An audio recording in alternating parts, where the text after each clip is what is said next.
Right now, you probably know something about someone else that you are not supposed to know. A secret, a failure, a piece of drama. And at some point, you are going to tell someone else.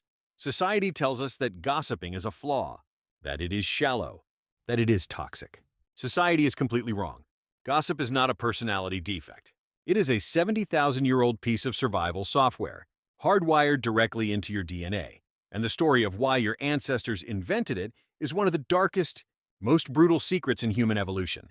Because long before humans invented prisons, or courts or executioners, we invented gossip. And we used it to decide who got to live. Chapter 1. The Monkey Problem. To understand why your brain is obsessed with other people's business, we have to look at monkeys. Specifically, chimpanzees, our closest living relatives. Chimpanzees maintain their social bonds by doing something very specific. They groom each other. Grooming is not just about hygiene. It is currency. It releases endorphins.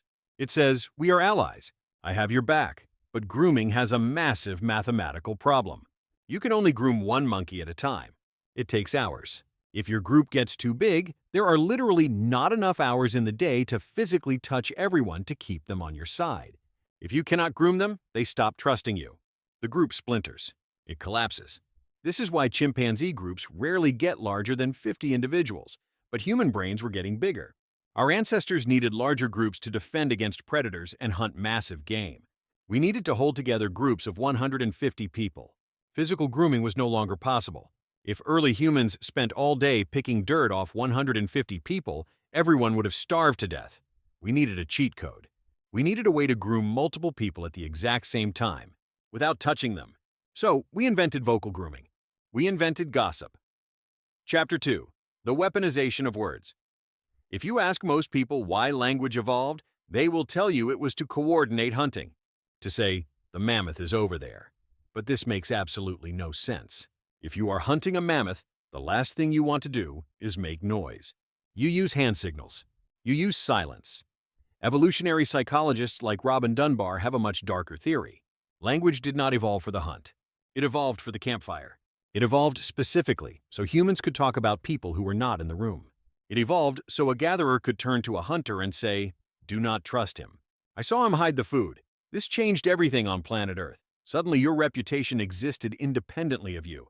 You could be fast asleep in a cave, and on the other side of the camp, your social standing was being negotiated, analyzed, and potentially destroyed by people whispering in the dark. Chapter 3. The Free Rider. Why was this necessary? Because of something biologists call free riders. In a tribe of 150 people, survival is a delicate equation. If 20 people hunt and 40 people gather, and everyone shares, everyone survives the winter. But what happens if someone cheats? What happens if a hunter sleeps all day, but still expects his cut of the meat? What happens if someone hoards the water supply? A few selfish individuals can destroy an entire tribe. They drain resources. They break trust. But you cannot watch 150 people all the time. You have to sleep. You have to hunt. You have to look away. So how do you track a threat you cannot see? You don't. You let someone else see it. Gossip was the first surveillance system in human history. It was an invisible web of information that held the tribe together. Chapter 4. The Original Death Sentence. In the ancient world, if the whispers around the campfire reached a critical mass, if the tribe collectively decided that you were a liability, they did not put you in a cell. They did not hold a trial. They simply stopped talking to you. They stopped sharing the meat. And eventually, they pushed you out. They exiled you, and 70,000 years ago, exile was not a fresh start. Exile was a guaranteed, brutal, and terrifying death. You cannot survive the African savanna alone. The predators will find you. The cold will find you. Starvation will find you. When you understand this, the psychology of a human being starts to make terrifying sense. Why does public humiliation feel like you are physically dying? Why does a rumor about you make your heart race, your palms sweat, and your stomach drop? Because for millennia, a bad reputation literally meant death. Your nervous system is reacting to a rumor the exact same way it reacts to a lion. It is a fatal threat. Chapter 5. The Biological Confession. Because a bad reputation was fatal, humans developed something no other animal on Earth has. A biological mechanism designed specifically to save us. We learned how to blush. Think about how strange blushing is. You get caught doing something wrong, or someone points out a flaw and your body forcibly pumps blood into your face. You cannot hide it. Why would evolution design a mechanism that broadcasts your guilt to everyone around you? It seems like a massive disadvantage, but it isn't. Blushing is an involuntary apology. It is your body waving a bright red flag to the tribe that says, I know I broke the rules. I am feeling shame. And the tribe forgives people who feel shame. The tribe exiles sociopaths. Your blush is a prehistoric survival tactic, designed to stop the gossip before it gets you killed. Chapter 6. The Machiavellian Mind. But the system had a fatal flaw. Because gossip is incredibly cheap. It costs nothing to whisper.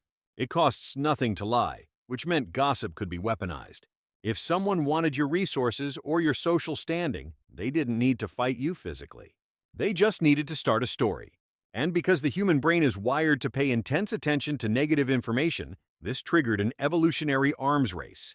Humans had to become incredibly smart, very quickly, just to navigate the lies. We had to learn to read facial micro-expressions. We had to learn tone of voice. We had to constantly calculate who was allied with who had a motive to lie, and who could be trusted. Many anthropologists believe this is the real reason human intelligence exploded. We didn't get big brains to invent tools or discover fire. We got big brains to play prehistoric politics. We got smart so we could survive each other. Chapter 7. The Mob. When this system works, it keeps society safe. When it breaks, it creates monsters. We see this everywhere in human history. The Salem witch trials were not illegal failing. They were prehistoric gossip mechanics spiraling violently out of control. Mob justice, mass panic. The tribe purging members based entirely on whispers. The mechanism that kept us alive is the exact same mechanism that makes us incredibly dangerous. Chapter 8. The Global Village, which brings us to right now. The hardware in your head has not had a major update in 70,000 years. Your brain still thinks you live in a tribe of 150 people, but you don't live in a tribe anymore. You live on the internet. When you scroll through a Twitter thread about a celebrity getting canceled, when you watch a 2-hour video essay tearing apart a creator, you are not being shallow. You are being hacked. Your prehistoric brain sees a face on a screen, registers them as a member of your tribe, and immediately demands to know, are they a free rider? Did they break the rules? Are they safe? Should we exile them? Social media algorithms did not invent cancel culture. They just monetized a 70,000-year-old biological reflex. Every time you click on a drama video, every time you read a comment section tearing someone apart, a prehistoric alarm bell is ringing in your head, saying, pay attention. The tribe is angry. Find out who we are exiling so it doesn't happen to you. We are drowning in a global ocean of gossip, being processed by brains built for a tiny watering hole. No wonder everyone is so exhausted. No wonder anxiety is at an all-time high. We are constantly simulating the threat of exile on a global scale. Chapter 9. The Fire Still Burns. We like to think we have evolved past our ancient instincts. We build towering cities of glass. We split the atom. We deploy cloud servers. But at our core, in the deep, dark wiring of the human brain, we are all still sitting around a campfire on a pitch-black savanna. We are still terrified of the dark. We are still terrified of being left alone, and we are still desperately whispering into the ears of the people next to us, trying to figure out who is safe to keep. So the next time you find yourself leaning in to hear a secret, the next time you feel that irresistible pull to talk about someone who isn't in the room, do not judge yourself. Do not call it toxic. You are just a very old animal running a very old code. Keeping watch over the tribe because the ones who didn't gossip, the ones who minded their own business and ignored the whispers, they didn't survive long enough to become your ancestors. Only the whisperers survived, and they passed the whisper down to you.